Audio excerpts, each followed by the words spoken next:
Hello students, this is Raj Yadav and welcome to Chirag study YouTube channel.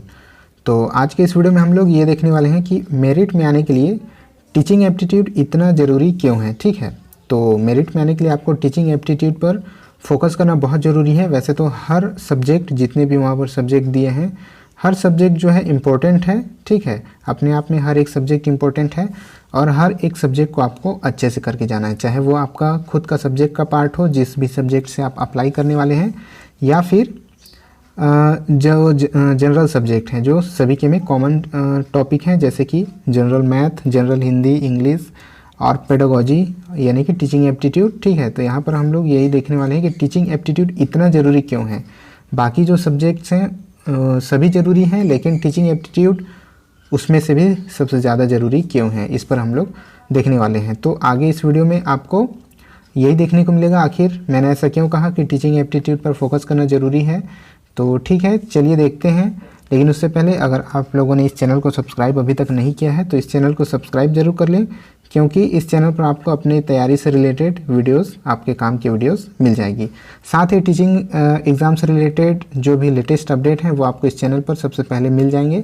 तो इस channel को subscribe जरूर कर लीजिएगा।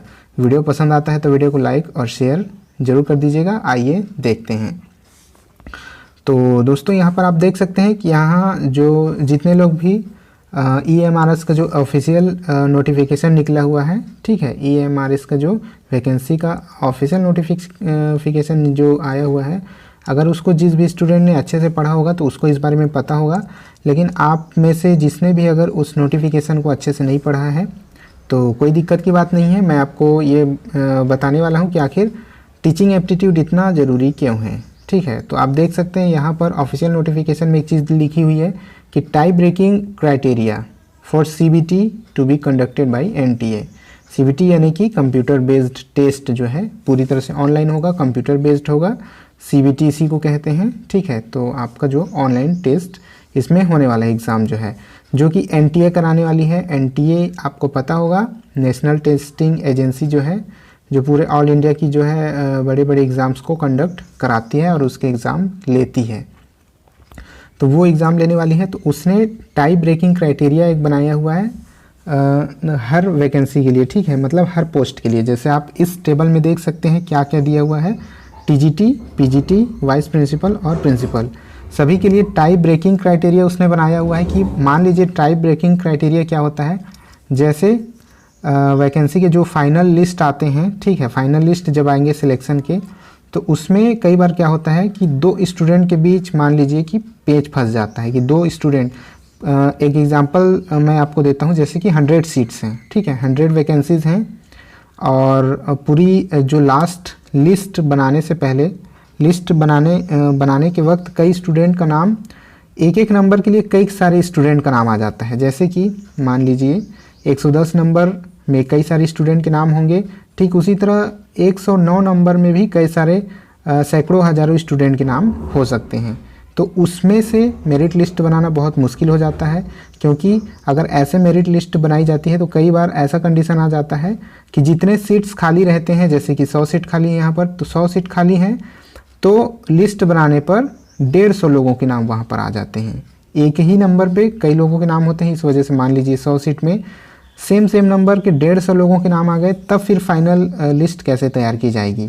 तो फाइनल लिस्ट तैयार करने के लिए यही तरीका अपनाया जाता है, टाई ब्रेकिंग क्राइटेरिया। ठीक है, मान लीजिए कि 100 सीट में जो है कैंडिडेट 100 में से 99 सीट में कैंडिडेट का नाम आ चुका है, लेकिन एक सीट के लिए दो कैंडिडेट जिनके सेम नंबर हैं, हर चीज़ उनका सेम है, डॉक्यूमेंट वेरिफिकेशन, डॉक्यूमेंट सब सही है, लेकिन एक सीट के लिए दो कैंडिडेट हैं।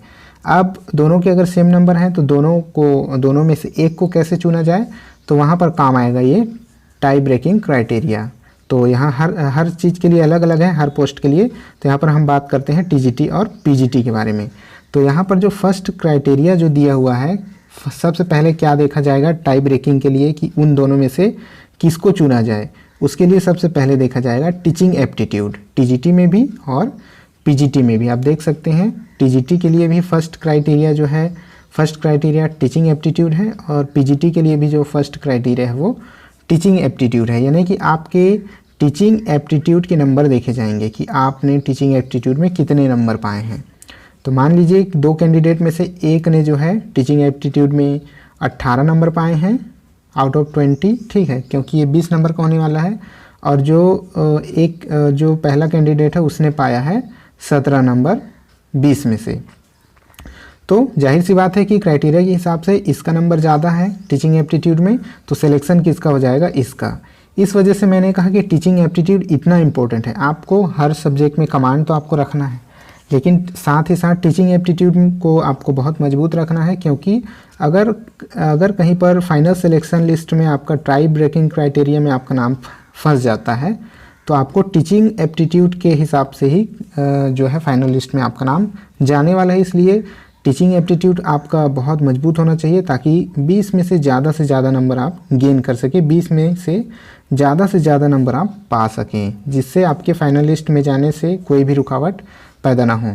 अब बाय द वे, जैसे मैंने एग्जांपल दिया कि जो फर्स्ट कैंडिडेट है उसके 17 और सेकंड कैंडिडेट है उसके भी मान लीजिए 17 मार्क्स आ गए टीचिंग एप्टीट्यूड में, ठीक है, तब तो यहाँ भी पेच फंस गया, यहाँ भी दोनों का सेम नंबर है 17। अब क्या किया जाए, तो यहाँ पर जो है सेकेंड क्राइटेरिया भी यहाँ दिया हुआ है। अगर फर्स्ट क्राइटेरिया दोनों का सेम आता है तो यहाँ पर सेकेंड क्राइटेरिया जो है उसको देखा जाएगा, टीजीटी और पीजीटी दोनों के लिए। तो सेकेंड क्राइटेरिया क्या है, दोनों के लिए सेम है, एनालिटिकल एबिलिटी, ठीक है। जब अगर टीचिंग एप्टीट्यूड में भी सेम नंबर आते हैं दोनों कैंडिडेट के तो एनालिटिकल एबिलिटी में नंबर देखे जाएंगे। अब फिर से वही मेथड अपनाया जाएगा। अगर फर्स्ट कैंडिडेट की जो है एनालिटिकल एबिलिटी चूँकि 15 मार्क्स का है तो एक का जो है 15 में 15 आ गया, ठीक है, लेकिन जो सेकंड कैंडिडेट है उसका 14 आ गया और टीचिंग एप्टीट्यूड में तो सेम ही है दोनों का, तो एनालिटिकल एबिलिटी के नंबर देख करके फर्स्ट कैंडिडेट को सिलेक्ट कर लिया जाएगा। तो इस तरह से जो है टाई ब्रेकिंग राउंड जो है टाई ब्रेकिंग क्राइटेरिया इस तरह से किया जाएगा। तो आपको सबसे पहले क्या करना है, अपने टीचिंग एप्टीट्यूड को सबसे पहले बहुत मजबूत कर लेना है ताकि आपके सिलेक्शन लिस्ट में टीचिंग एप्टीट्यूड किसी तरह से भी रुकावट न बने। उसके बाद आपको सेकेंड नंबर पे जो है ध्यान देना है वो है एनालिटिकल एबिलिटी।